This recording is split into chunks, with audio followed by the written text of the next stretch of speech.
तुम्ही एखादा किलो सोनं विकत घेऊन ते दान करू शकता, अगदी सोपं. कष्ट करून ते सोनं पुन्हा कमवता येईल. पण ज्या मुलीचं कन्यादान एकदा केलेलं जातं ना, त्या मुलीचं कन्या आयुष्यामध्ये कधीच करता येत नसतं. असं अलौकिक कन्यादान हे वधूचे मातापिता या ठिकाणी करतायत.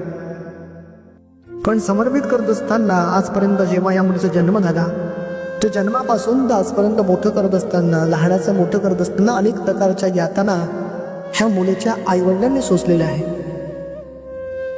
चे सुख दुःख, तिच्या आवडीनिवडी आजपर्यंत ह्या आईवडिलांनी जपलेलं आहे. आजही त्यांना बाबा म्हणतात हे पहिलं वाक्य आजही आठवतं.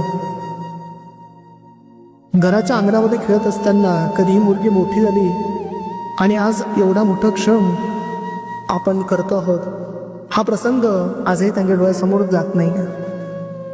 काका मुलीचा हात हातामध्ये घ्यायचा, आपला उजवा हात पुढे करा आणि हळूवारपणे त्या मुलीचा हात त्यांच्या हातामध्ये देऊन द्या. इदं विष्णुक्रमे त्रिधान्य कदंब सफोडवस्य पाकोजरे स्वा.